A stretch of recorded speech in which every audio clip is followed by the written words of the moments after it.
Hello friends, welcome back to my channel. আজকে আমি বানাতে চলেছি চিকেন স্যুপ। শীতের দিনে সন্ধ্যায় অথবা রাতে স্যুপ খাওয়ার মজা কিন্তু আলাদা। আর ছোটো থেকে বড় সকলে কিন্তু এই স্যুপটি খুবই পছন্দ করে থাকেন। চলুন দেখে নিই আজকে আমাদের চিকেন স্যুপ বানানোর রেসিপি। সবার প্রথমে একটা পাত্র গরম করে তার মধ্যে আমি দিয়ে দিলাম কিছুটা পরিমাণে রিফাইন্ড অয়েল এবং এর মধ্যে দিয়ে দিচ্ছি পেঁয়াজ কুচি। এই পেঁয়াজ কুচিটাকে একটু হালকাভাবে নেড়ে নিতে হবে।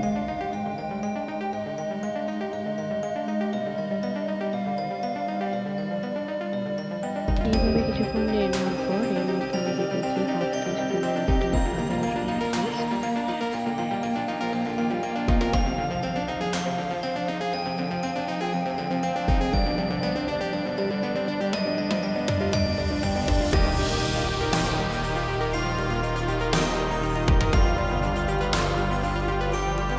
এরপর আমি এর মধ্যে অ্যাড করে দিচ্ছি ফার্স্ট চিকেনের টুকরো। একটু মিশিয়ে নিচ্ছি। এখন এর মধ্যে আমি দিচ্ছি হাফ টিস্পুনের মতো লবণ। এরপর একটু মিশিয়ে নেওয়ার পর এর মধ্যে আমি দিয়ে দিলাম কুচি করে রাখা এবং গাজর কুচি। এগুলো একটু ভালোভাবে একটু নেড়ে নিতে হবে যাতে এর মধ্যে যে কাঁচা গন্ধ সেটা চলে যায়।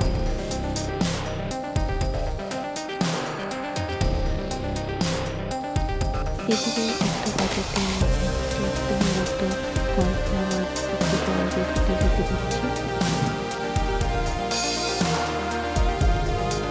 এইভাবে কিছুক্ষণ নেড়ে নেওয়ার পর আমি দিচ্ছি মটরশুঁটি।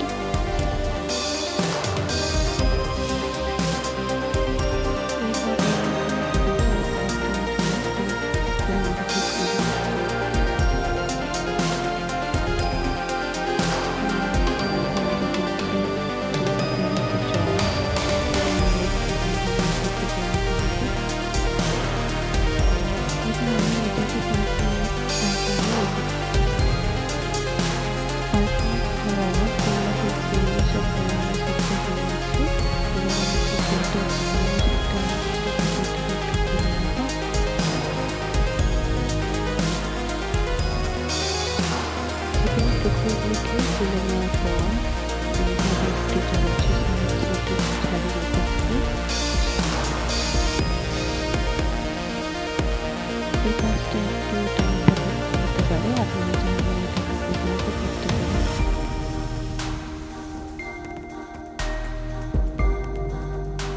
আমার এখন চিকেনগুলো ছাড়ানো হয়ে গেছে। এবার আমি এগুলোকে স্যুপের সাথে অ্যাড করে দিচ্ছি এবং একটু ভালোভাবে নাড়িয়ে নিচ্ছি। এরপর আমি এর মধ্যে আমার যে কর্নফ্লাওয়ারটা ভোলা ছিল সেটা অ্যাড করে দিলাম। কর্নফ্লাওয়ারটা অ্যাড করার পর এটাকে কিন্তু ভালোভাবে নাড়তে থাকতে হবে। বন্ধ করে নাড়াতে হবে আজকে কর্নফ্লাওয়ারটাকে যাতে জড়িয়ে দেবেন।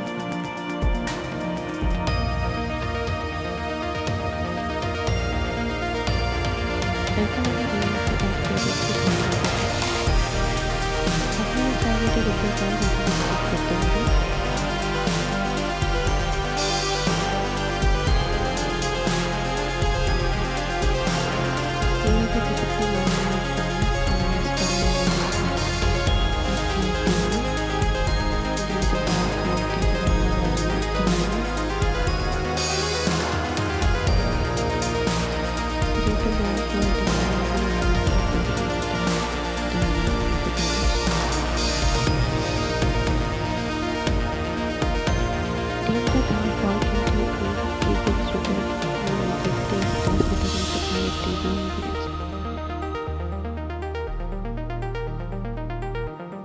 আমি এটাকে আরো 5 মিনিট জাল করে নেব। আমার কিন্তু স্যুপটা পুরোপুরি রেডি হয়ে গেছে সার্ভ করার জন্য। স্যুপটা কিন্তু দেখেই বোঝা যাচ্ছে এটা কিন্তু খুব পারফেক্ট হয়েছে। এবার আমি এটাকে সার্ভ করে দেব। এইভাবে সার্ভ করে দেওয়ার পর এর উপর আমি দিয়ে দিচ্ছি লেবুর রস। আশা করি আমার এই রেসিপিটি আপনাদের ভালো লেগেছে। ভালো লেগে থাকলে অবশ্যই লাইক, কমেন্ট এবং সাবস্ক্রাইব করতে ভুলবেন না। ভিডিওটি পুরোটি দেখার জন্য অসংখ্য ধন্যবাদ।